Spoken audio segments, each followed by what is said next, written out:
काल 23 जूनला मी एक आदेश पारित केलेले आहेत की ते आदेश आहेत हॉटेल्स, रेस्टॉरंट आणि इटरीज यांच्या बाबतीतल्या पाळावयाच्या ज्या गोष्टी आहेत, ज्या स्टँडर्ड्स आहेत, ज्या प्रोसेसेस आहेत, त्या पाळणं बंधनकारक आहे त्यांच्यावरती. तर त्यामध्ये जर बघितलं तर आम्ही ग्राहकांच्या आरोग्यासाठी, आरोग्य संरक्षणासाठी अन्न व औषध प्रशासन म्हणून एक महत्त्वाचा निर्णय, एक ऐतिहासिक निर्णय काल घेतलेला आहे आणि ते आदेश मी पारित केलेले आहे.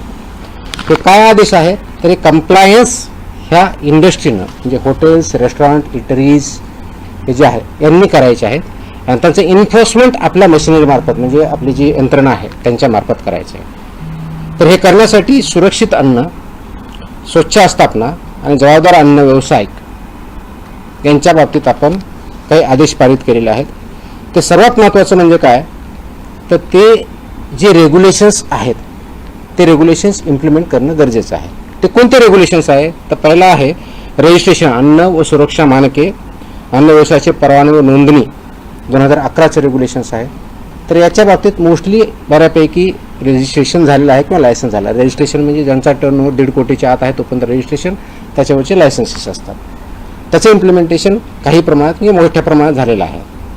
पण त्याच्या व्यतिरिक्त अन्न व सुरक्षा मानके, अन्न उत्पादन मानके व अन्न संयोजके हे विनियम 2011 याचं इम्प्लिमेंटेशन होणं गरजेचं आहे. त्याचप्रमाणे अन्न व सुरक्षा मानके, दूषके, विषे व अवशेष हे 2011चे रेग्युलेशन्स आहेत, याचं इम्प्लिमेंटेशन होणं गरजेचं आहे. त्याचप्रमाणे अन्न सुरक्षा व मानके, लेबलिंग आणि प्रदर्शन याचे. त्याचप्रमाणे अन्न सुरक्षा व मानके, पॅकेजिंग विनियम 2018 याचे इम्प्लिमेंटेशन होणं गरजेचं आहे.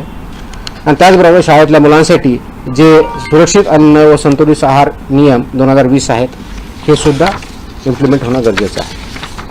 आपल्यासमोर हा प्रश्न असेल की हे मानके होते तर म्हणजे काय इम्प्लिमेंट झाले नाहीत किंवा पूर्णपणे होतात की नाही आहे. आतापर्यंत आमचा जो अनुभव आलेला आहे, म्हणजे माझ्या अगोदरचाही जे काही रेट झालेले आहेत, सर्च झालेले आहे, सीजर झालेले आहेत, ज्या कंप्लेंट्स आलेल्या आहेत आणि त्याच्या ज्या फाइंडिंग्स आहेत त्या फाइंडिंगमध्ये आणि त्याच्यात हे उत्तर आहे केली याची आवश्यकता का भासते.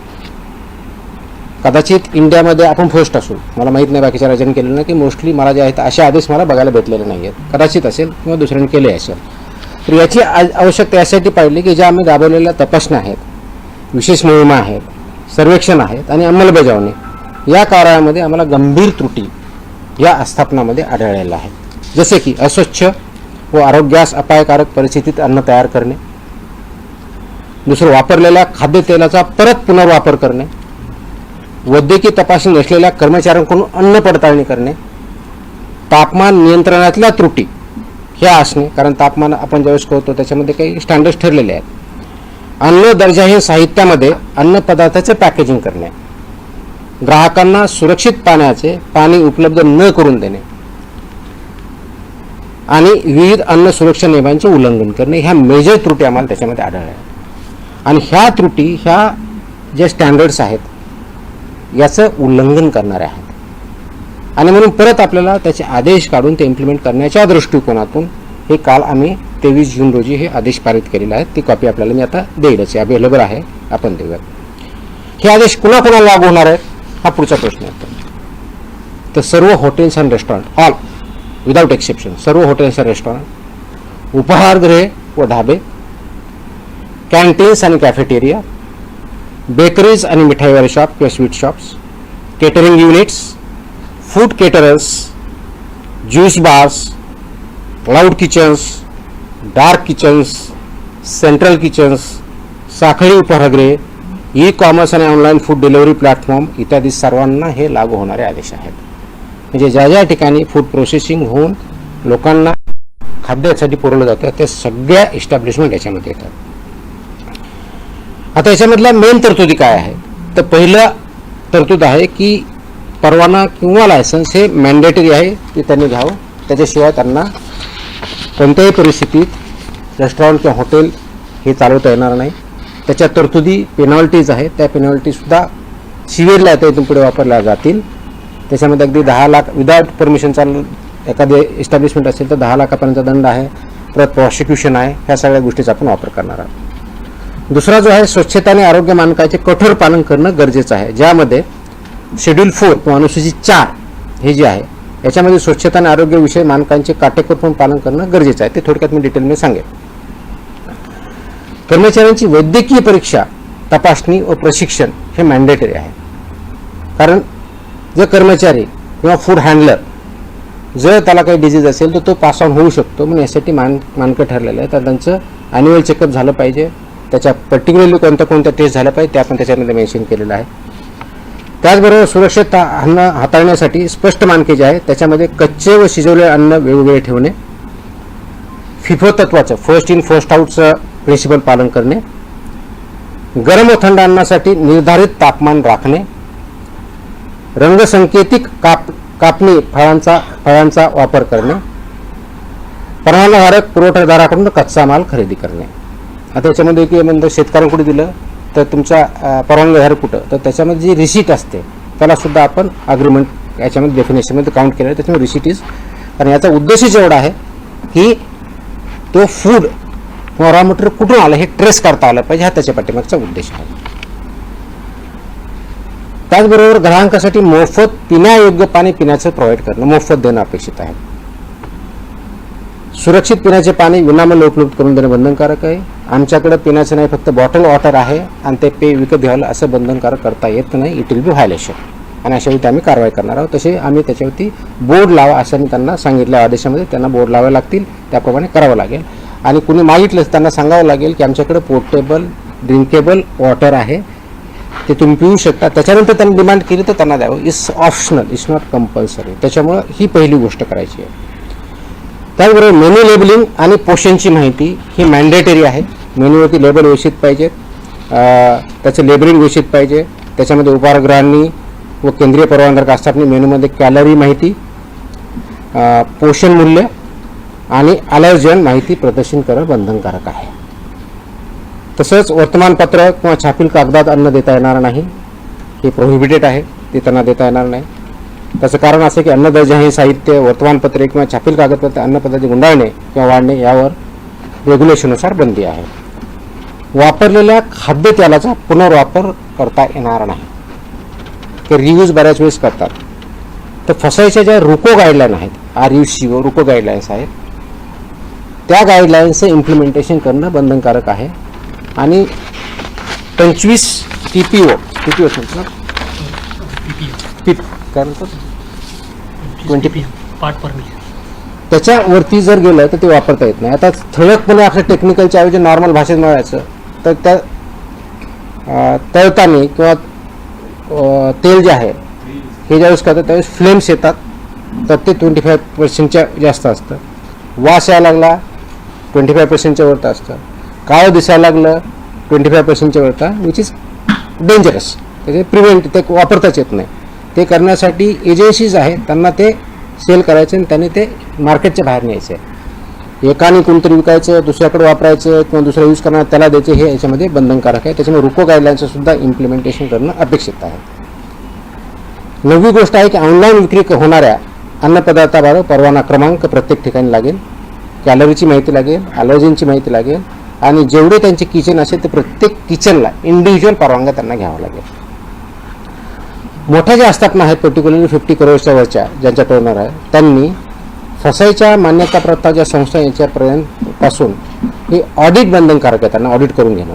इयरली त्यांनी ते मॅन्डेटरी ऑडिट पूर्ण सगळ्या प्रोसेसेसचं हे करणं अपेक्षित आहे. ह्याही गोष्टी आपण करतोय. तर हे करण्यासाठी काय आवश्यकता आहे, तर हे करत असताना आमचा उद्देश त्या संस्थांना, हॉटेलधारकांना किंवा व्यावसायिकांना थ्रेट करणं नाही आहे. तर आमचा उद्देश आहे की प्रामाणिक व्यवसायांना संरक्षण द्यायचं आणि नियमन करणाऱ्यावरती कठोर कारवाई करायची, हा आमचा उद्देश आहे. त्याचं कारण हे पूर्ण लाईफ नागरिकांच्या जीवनाशी हे पूर्णपणे निगडीत आहे. अगदी लहानात लहान बाळापासून तो वयोवृद्ध माणसापर्यंत याचा डेली संबंध येत असतो. आणि म्हणून फक्त हा केवळ एक कारवाईसाठी नसून राज्यातील प्रामाणिक व जबाबदार अन्न व्यवसायांना प्रोत्साहन देण्यासाठी सुद्धा आहे. नियमांचे पालन करणाऱ्या आस्थापनांना ग्राहकांचा विश्वास वाढेल आणि संपूर्ण क्षेत्राची गुणवत्ता उंचावेल, हा त्याच्या पाठीमागचा उद्देश आहे. आणि हे जर केलं नाही तर 2006च्या कायद्यातल्या आणि त्या अनुषंगाने जे रेग्युलेशन्स आले त्याच्या दंडात्मक प्रोव्हिजन्सचा आपण त्याच्यामध्ये वापर करणार आहोत. ही विशेष मोहीम आम्ही आत्ता चालू करतोय, पण हे कायमस्वरूपी राहणार आहे. म्हणजे सुरुवात आत्तापासून करतोय, एक स्पेशल ड्राईव्ह म्हणून काम करतोय, पण हे कायमस्वरूपी 12 महिने चालणारे मोहीम असणार आहे. आणि हे पूर्ण महाराष्ट्रभर सर्व सहायुक्त, सर्व FSO, सर्व जॉईंट कमिशनर कालच आम्ही आदेश दिलेले आहेत. आज मी थोडीशी विषय घेऊन त्यांना सांगितलेलं पण आहे. तर स्वच्छतेपासून, पिण्याच्या पाण्यापासून ते किचनपर्यंत सगळ्या गोष्टी होतील. हे करण्यासाठी कोणाला काही कंप्लेंट आले तर आम्ही 4 त्यांना ऑप्शन्स दिलेले आहेत.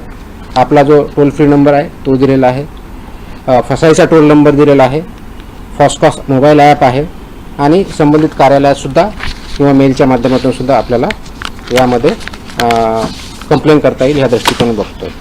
आता थोडक्याच डिटेल्स, कारण आपल्याला थोडं टेक्निकल जर वाटलं असेल तर उदाहरणार्थ म्हणून तुम्हाला काही बाबी सांगतो की अन्न व्यवसाय चालकांची कर्तव्य जबाबदाऱ्या काय काय असाव्या त्याच्यामध्ये गोष्टी दिलेल्या आहेत. तर त्या बाबतीत बघितलं तर आरोग्यविषयी पद्धतीचे पालन करणे करताना विनियम 2.1.2 आहे. याच्यामध्ये केटरिंग कशी करावी हे पण ठरलेलं आहे. कार्यालयासाठी उत्तम स्वच्छता उत्पादन पद्धती कशी असावी हे पण ठरलेलं आहे. प्रत्येक प्रयोगास लागेल अशा तपशीलवार आवश्यकता अशा गाईडलाईन्स आहेत त्या पण ठरलेल्या आहेत. आता जस्ट एक तुम्हाला एक्झाम्पल घेऊन किचन कसं असावं याच्यामधून माहिती देतो.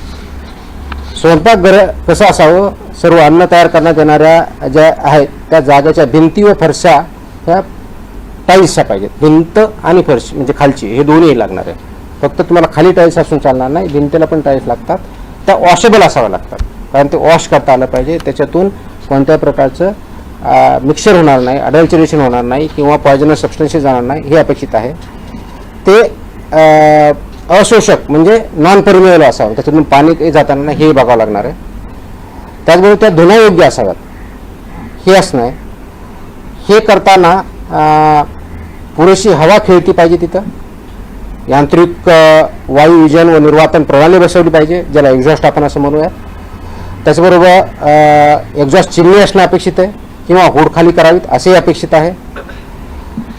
त्याचबरोबर कच्चा माल म्हणजे रॉ मटेरियल जे आहे ते त्यांनी स्वीकारण्यासाठी वेगळा सेक्शन, त्याचं प्रोसेसिंग किंवा तयारी करण्यासाठी वेगळा सेक्शन, स्वयंपाक तयार करण्यासाठी वेगळा सेक्शन आणि वाढण्यासाठी किंवा सर्व करण्यासाठी वेगळा सेक्शन असं त्या रेस्टॉरंट किंवा हॉटेलमध्ये मांडणी असणं अपेक्षित आहेत. कच्चे व शिजवलेले अन्न क्षेत्र हे भौतिक श्रेष्ठता वेगळी ठेवावे लागणार आहेत. शाकाहारी व मांसाहारी हे वेगळे ठेवावे लागणार आहेत. आणि त्याचबरोबर त्याला अनुक्रमे शाकाहारी असेल तर हिरवा रंग, मांसाहारी असेल तर लाल रंग असे तुम्हाला फलक तिथे ठेवावे लागणार आहेत. तर ह्या गोष्टी ह्या मॅन्डेटरी आहेत, वेळोवेळी निर्देश दिले त्या दृष्टीनं आहेत. आणि हे काम करत असताना स्वयंपाकगृहात प्रवेशद्वारी पाणी, द्रवसाबण, टॉवेल, ड्रायर अशी व्यवस्था पूर्णपणे असणं अपेक्षित आहे. सो दॅट तिथं ज्यावेळेस कोणता ग्राहक जाईल तर त्याला ह्या गोष्टी अवेलेबल पाहिजेत, जेणेकरून जेवताना किंवा तिथलं फूड कन्झ्युम करताना त्याला ती फॅसिलिटी असणं अपेक्षित आहे. त्याचबरोबर पेस्ट कंट्रोल हे मॅन्डेटरी आहे. हे एखादी एजन्सीवर त्यांनी टायअप करायचे आणि ती व्हॅलिड असली पाहिजे, रजिस्टर्ड असली पाहिजे, अशाच एजन्सी ते डिप्लॉय करायच्या. त्यांनी पेस्ट कंट्रोल रेग्युलरली करून घ्यायचं आहे.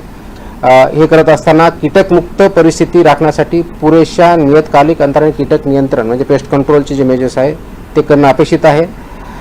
त्याचबरोबर अन्न तयारी क्षेत्रात इलेक्ट्रॉनिक फ्लाय ट्रॅप बसवावेत, त्याची साठवण, अन्नाच्या ठिकाणी उंदीर, झुरळे, माशांचा प्रादुर्भाव 0 असला पाहिजे. तो कोणत्याही परिस्थितीत ॲक्सेप्ट होऊ शकत नाही. It's absolutely not acceptable as per the rules and regulations. तर हे एक उदाहरण म्हणून आहे. याची ऑर्डरमध्ये मी सगळ्या गोष्टी दिल्या ज्या 10च्या आसपास गोष्टी आहेत. हे करण्यापाठीमागचा उद्देश एवढाच आहे, कारण प्रोसेस केलेलं फूड आपण ज्यावेळेस खातो त्याचे इम्पॅक्ट आपल्यावरती होतात. म्हणजे फूड पॉयझनिंग जे एक्स्ट्रीम केस आहे, पण ते दररोज आपल्या हेल्थवरती कॅलरीपासून ते चुकीच्या पद्धतीने हँडल करण्यापासून, स्वच्छतेपासून ते पाण्यापासून ते बसण्याच्या व्यवस्थेपासून तर असणाऱ्या गोष्टी तिथं कोणत्या कोणत्या आहेत ह्या मॅन्डेटरी आहेत. आणि याच्या बाबतीत आपल्याला काही त्रुटी सापडत असेल की जसं की आता तुमचा याच्यामध्ये सांगितलं की हॉट फूड म्हणतो, गरम जेवण म्हणतो, तर त्याचं टेम्परेचर किती आहे हे पण ठरलेलं आहे. ज्यावेळेस हॉट फूड म्हणतो तर 60 डिग्री सेल्सिअस ते हीट पाहिजे. तुम्ही म्हणलं की कोल्ड तर 4 डिग्री सेल्सिअसचं पाहिजे, तुम्ही म्हणलं फ्रोझन तर -18 डिग्री सेल्सिअसचं पाहिजे. तर ह्या मॅन्डेटरी गाईडलाईन आहेत, त्या इम्प्लिमेंट होतात की नाही होतात ते करण्याच्या दृष्टिकोनातून नागरिकांमध्ये अवेअरनेस यावा, त्या इंडस्ट्रीला आणखी चांगल्या पद्धतीने माहीत व्हावं आणि आमच्या अधिकाऱ्याने ते इम्प्लिमेंट करावं. हा तिहेरी पर्पज याच्या पाठीमागचा आहे. आणि या तिहेरीच्या माध्यमातून एकत्रित येऊन हे आपलं आरोग्य नागरिकांचं कसं चांगलं राहील अशा दृष्टीने हे काल आम्ही आदेश इंग्लिश आणि मराठी दोन्हीमध्ये आहेत, दोन्हीच्या कॉपी आपल्याला भेटतील. प्रेस नोट सर्क्युलेट करा, ती दिलेलीच आहे. तर या माध्यमातून हे नागरिकांनाही माहीत व्हावं, त्या इस्टॅब्लिशमेंटला माहीत व्हावं आणि आम्ही इन्फोर्स करताना ह्या सगळ्या गोष्टी बघाव्या.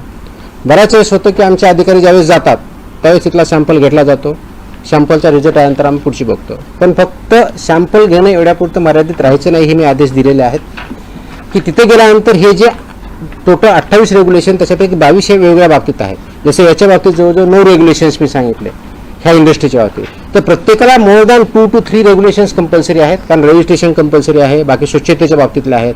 तर हे सगळे जे रेग्युलेशन त्या सगळ्यांचं रेग्युलेशनचं पालन होतंय की नाही, कंप्लायन्स ती इंडस्ट्री किंवा इस्टॅब्लिशमेंट करते की नाही हे बघणं आवश्यक आहे. आणि तशा दृष्टीने इथून पुढे तपासण्या होतील. त्याच प्रकारे सॅम्पल घेणं त्यातला एक भाग राहील. ह्या सगळ्या गोष्टीचा कंप्लायन्स त्यांना करणं